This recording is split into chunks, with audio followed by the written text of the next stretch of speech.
मध्य प्रदेश में विधानसभा चुनाव 2023 की तारीखें तय होते ही सभी पार्टियों ने कमर कस ली है। सोमवार को भाजपा ने प्रदेश की 57 सीटों पर अपने दावेदारों की चौथी सूची जारी कर दी है।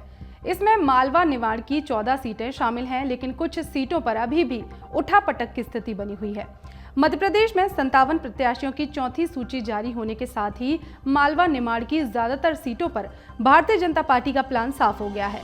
अब सबकी निगाहें यहां के उन 10 निर्वाचन क्षेत्रों पर है जहां से पार्टी के टिकट को लेकर बहुत मारामारी है। इनमें से कुछ क्षेत्र ऐसे हैं जहां वर्तमान विधायकों का मजबूत विकल्प तलाशने में पार्टी को पसीना आ गया है। वहीं कुछ सीट पर पार्टी के बड़े नेताओं की रुचि है। ऐसा माना जा रहा है कि प्रदेश के नेताओं को दरकिनार कर इनमें से ज्यादातर टिकट दिल्ली के दखल से ही तय होंगे। आइए जानते हैं इन सीटों के बारे में। सबसे पहले बात करते हैं महू विधानसभा की। यहां से अभी मध्य प्रदेश सरकार की कैबिनेट मंत्री उषा ठाकुर विधायक है।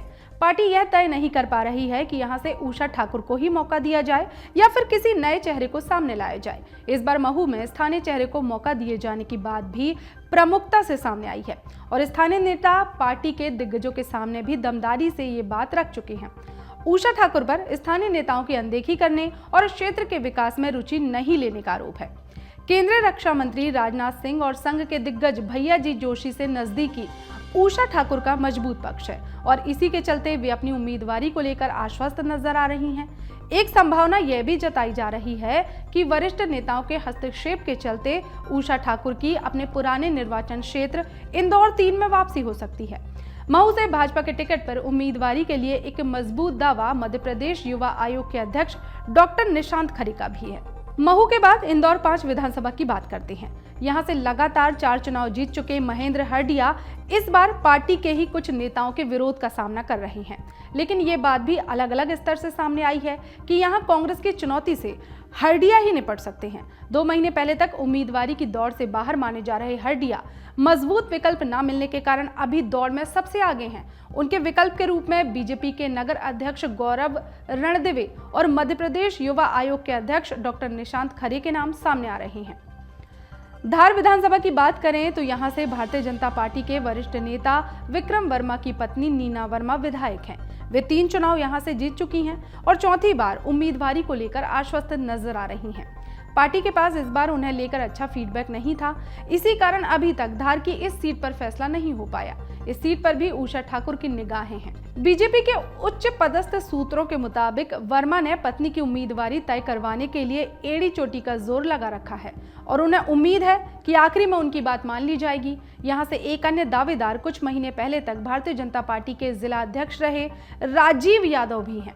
अब बात करते हैं उज्जैन उत्तर विधानसभा की। इस सीट पर 1998 को छोड़कर 1990 से लेकर 2018 तक बीजेपी के पारस जैन चुनाव जीतते रहे। इस बार जैन की उम्मीदवारी को लेकर संशय की स्थिति है।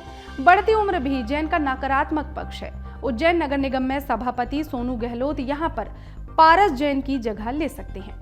जावरा विधानसभा की बात करें तो यहां से ज्योतिरादित्य सिंधिया की पूरी कोशिश है कि पिछले चुनाव में एक बागी उम्मीदवार के मैदान में होने के बावजूद कांग्रेस के टिकट पर बहुत कम अंतर से हारने वाले के सिंह कालूखेड़ा को इस बार भाजपा से मौका मिले। वर्तमान विधायक राजेंद्र पांडे को भी पार्टी के कुछ दिग्गज नेता फिर से मैदान में देखना चाहते हैं। वैसे राजेंद्र पांडे को लेकर अच्छा फीडबैक नहीं है और इसी के चलते अभी तक जावरा सीट पर पार्टी निर्णय नहीं ले पा रही है। आलोट विधानसभा की बात करें तो यहाँ का मामला कर्नाटक के राज्यपाल थावरचंद गहलोत के कारण लटका हुआ है। गहलोत यहाँ से अपने बेटे जितेंद्र गहलोत को फिर से मैदान में लाना चाहते हैं, जबकि उनकी स्थिति ठीक नहीं है। इस सीट पर उज्जैन के पूर्व सांसद चिंतामणि मालवीय के साथ ही वर्तमान सांसद अनिल फिरोजिया की भी नजर है। महिदपुर विधानसभा सीट की बात करें तो यहाँ से वर्तमान विधायक बहादुर सिंह की स्थिति बहुत खराब है। पार्टी में तो उनका विरोध है ही, इस विधानसभा क्षेत्र के नागरिक भी उनसे बहुत नाराज हैं। जातिगत समीकरणों के चलते यहाँ से इस बार भी सोंधिया समाज के ही व्यक्ति को उम्मीदवार बनाए जाने की संभावना है। नीमच विधानसभा सीट की बात करें तो इस सीट को लेकर भाजपा में ही असमंजस की स्थिति है। पार्टी के एक बड़े वर्ग का कहना है कि वर्तमान विधायक दिलीप सिंह परिहार को ही मौका मिलना चाहिए। वहीं कुछ नेताओं ने भाजपा के जिला अध्यक्ष पवन पाटीदार और वरिष्ठ नेता महेंद्र भटनागर का नाम आगे बढ़ाया है।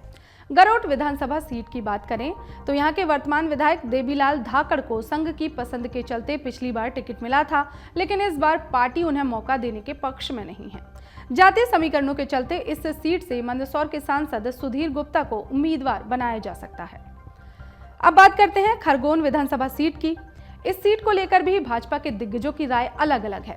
स्थानीय स्तर से पार्टी के जिला अध्यक्ष राजेंद्र सिंह राठौर और पूर्व विधायक बालकृष्ण पाटीदार के साथ ही भाजपा में संगठन मंत्री रहे श्याम महाजन के नाम आगे बढ़े हैं। राठौर खुद की उम्मीदवारी को लेकर बहुत आश्वस्त हैं। वहीं सेठ के नाम से मशहूर पाटीदार के समर्थक भी एड़ी चोटी का जोर लगा रहे हैं। पार्टी के पास इस सीट को लेकर अलग अलग फीडबैक हैं और इसी के कारण फैसला फिलहाल नहीं हो पा रहा है। अमर उजाला अब आपके टीवी पर भी। अपने स्मार्ट टीवी पर YouTube पर सर्च करें अमर उजाला, चैनल सब्सक्राइब करें और देखें ताज़ा खबरें, वो भी HD क्वालिटी में। और हाँ, बेल आइकन दबाना ना भूलें ताकि हर खबर हो आपके घर। अमर उजाला, निष्पक्ष, निर्भीक, निरंतर।